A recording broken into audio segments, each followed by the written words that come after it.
सुनना बहुत ध्यान से, मार्मिक बात है। कि एक बार ऐसा प्रसंग बना कि भरी सभा में छोटे दादा या अभयजी वगैरह सब लोग थे। भरी सभा में ग्रंथों की होली जलाई जा रही और दूसरे पक्ष के लोग कह रहे प्रवचन नहीं करने देंगे, तुम्हें प्रवचन नहीं करने देंगे, कुछ भी ऐसा प्रसंग बना। तो एक व्यक्ति खड़ा होगा, साहब आप कुछ बोल नहीं रहे। तो दादा ने बोला, गोली का जवाब गाली से भी नहीं। हम अहिंसा की बात करने आए हैं, तो बात करें कि अपने जीवन से अहिंसा दिखाएं, खाली बात करें। क्या बोला? तो एक व्यक्ति बोला, तो क्या चूड़ियां पहन लें?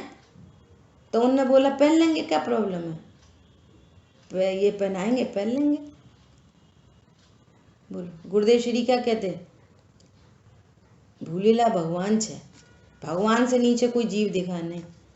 बोलो इसमें अभी यहाँ कषायों में अनादि के अभ्यास से ऐसा लगता है, तो फिर हम झुक गए, हम छोटे हो गए, हम ही सुनते रहें, हम ही करते रहें, जी लोग हमारे सिर पर चढ़ते हैं।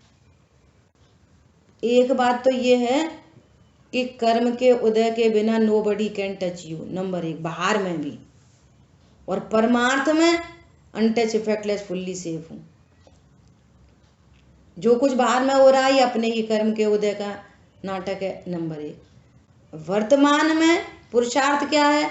अरे मैं भगवान आत्मा हूँ, और झुक रहे ना, झुक जाओ, अपना लाभ है उसमें। तीव्र कषाय नहीं बंधेगी, भविष्य में प्रतिकूल प्रसंग नहीं बनेंगे, बाहर में और अंतरंग में भगवान आत्मा मुख्य है।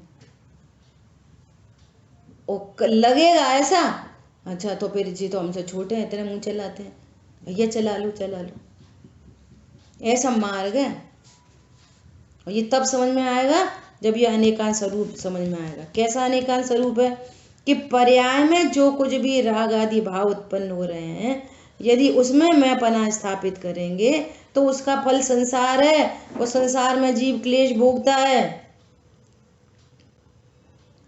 और क्या कह रहे हैं? जब पर द्रव्य से भिन्न होता है, अर्थात अपने को पर से भिन्न जानता है, ऐसा विश्वास करता है। कषायों का अपर्याय में जो अज्ञान मोह राग द्वेष वो सहज मिट जाते हैं, कषाय का अभाव होता है, और धीरे धीरे धीरे करके पर द्रव्य भिन्न होता चला जाता है। ऐसा तब संसार छूटता है और क्लेश दूर होता है। इस प्रकार दुख मिटाने के लिए शुद्ध नय का उपदेश प्रधान है। Very very very important. आपके पास दोनों चीजें हैं, अनादि अनंत द्रव्य स्वभाव है शुद्ध, और पर्याय में अशुद्धता है, पर्याय में अज्ञान मोह राग द्वेष है। अब बीच में ज्ञान की पर्याय है ना। ये उपदेश पूरा किसको है? ज्ञान को। अब चॉइस आपकी है, आप इधर लक्ष्य करना चाहते हो, पर्याय कोई अनुभव करना चाहते हो, ऐसा ही देखना चाहते हो, तो फिर अनंत संसार में डूबो। और इसको गौड़ करके और यहाँ स्वभाव का लक्ष्य करोगे तो आपको अज्ञान मोह राग द्वेष मिट जाएंगे, रत्नत्रय की प्रणति प्रकट हो जाएंगी। बाहर में दुनिया जो कुछ कहे करे होता रहे, यहाँ शांति का मार्ग है। ऐसा